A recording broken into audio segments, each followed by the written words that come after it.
Peace be with you, my brother, my sister. This is Mommy E, your favorite grandma. And to you, my Muslim brothers and sisters, I wish you Ramadan Mubarak. Have a blessed Ramadan feast. I will be praying for you during this feast. So, I am back with another Catholic reaction. At the end of the video, I am going to speak about what is the video about and what is the teaching of that video according to Islamic faith.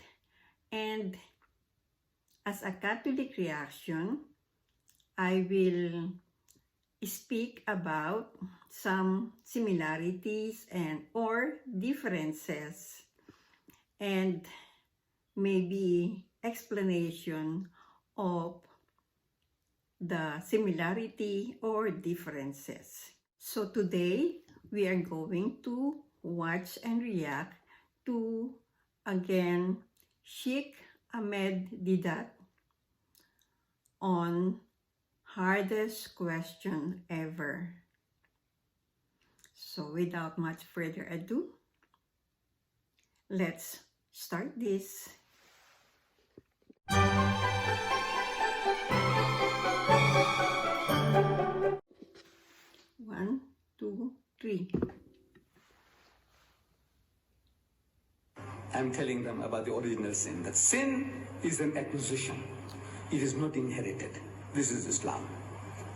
After reaching every child is born a Muslim. And if that child dies before the age of discretion, that he can evaluate right and wrong, that child goes to heaven. Whether in the home of a Hindu, a Jew, or an atheist, that child goes to heaven. Every child is a Muslim.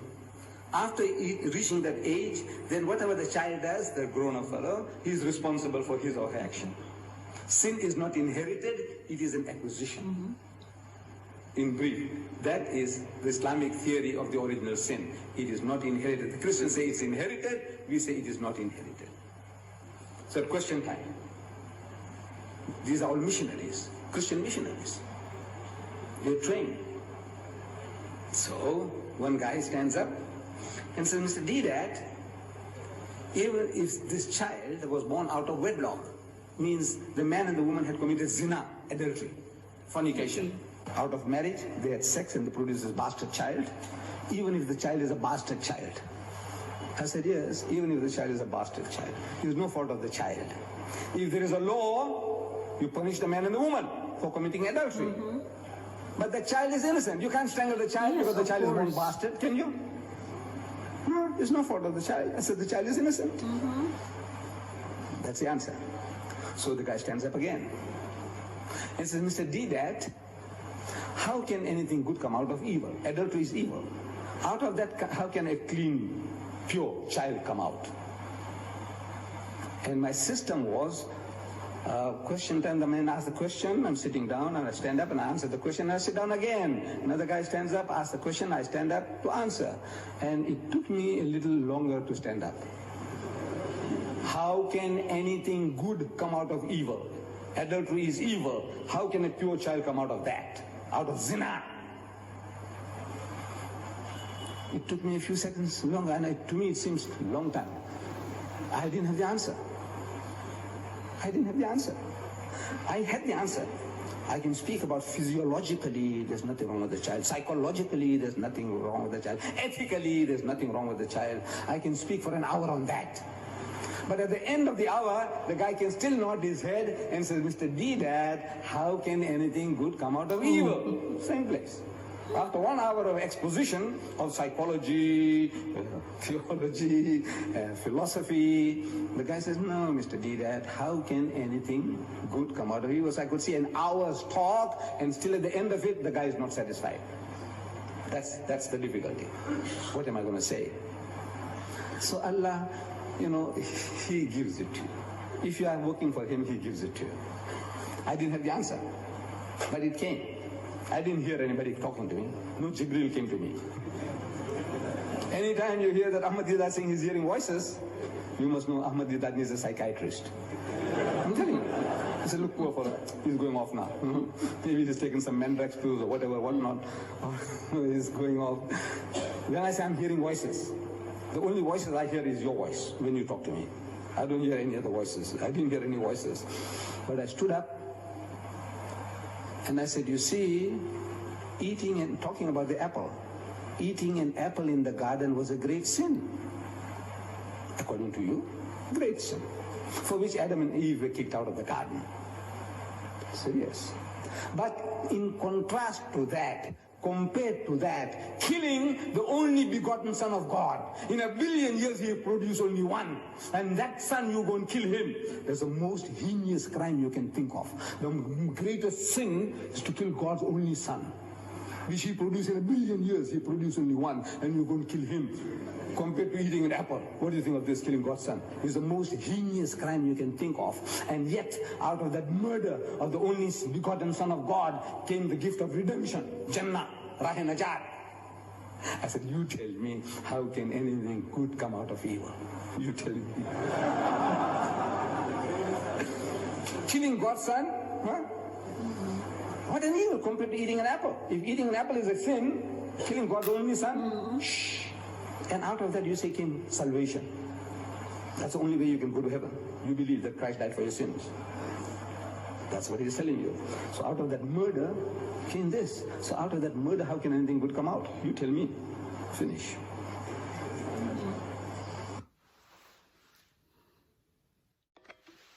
That was brilliant. You know, I could say that hardest question I ever encountered, according to Sheikh Ahmed Deedat. The video started with our brother explaining about the original sin, the concept of original sin in Islam. That sins are acquisition or committed, not inherited. It's never inherited. It is acquisition, or the person himself made or committed the sin. Babies in Islam, when they die, they go straight to heaven. Well, actually, there is no difference with the Catholic faith, because I know the last time I checked, it is also a belief in the Catholic Church that when babies or infants die, they go straight to heaven. They are innocent of sin. They don't have a sin. Now, speaking of original sin, in Catholic Church, it is not an acquisition. It is the tendency of a person to commit sin. There is the urge, the natural urge to commit sin, or there is the natural urge to be disobedient. Actually, it is not apple that was eaten by Adam and Eve, but it was the fruit of the tree of knowledge of good and bad. Looks like this man who was questioning our brother was not so convinced of the explanation of our brother. That is why he kept on repeating the same question. Is there something good that will come out from bad? Of course, there is something good. According to the explanation of Mr. Deedat, that is a brilliant explanation. that out of the murder of Jesus, salvation came. For me, of course, there is always something good that will come out from evil. Actually, there are a lot of good things that come out from evil. Some people nowadays who don't believe in the ongoing pandemic, they are not following the protocol. They are not wearing masks or social distancing. That is bad, right? There's disobedience, that's evil. Of course, there is a consequence for that. They will get sick, right? But once they get sick, which is the result or the consequence, the bad things, there are lessons that are learned. The person became more careful. He probably becomes more aware of the surroundings, more careful of following the protocol. Obedience results because of the consequence to disobedience. Sometimes tragedies happen in families like death or accidents, and family members during this time, even when they are not seeing eye to eye, sometimes these events or these misfortunes draw them back together.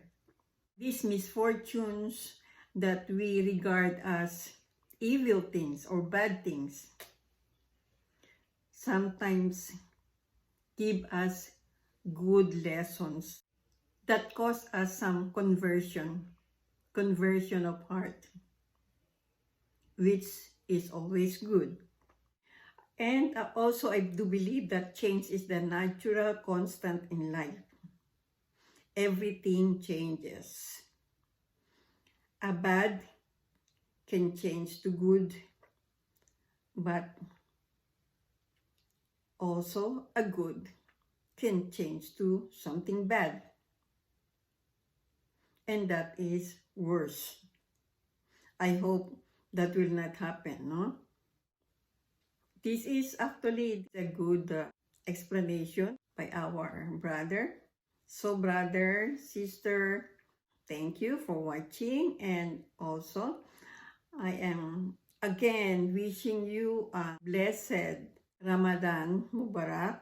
If you like my video, please give me a big thumbs up and please hit that subscribe button, and see you on my next reaction. God bless you.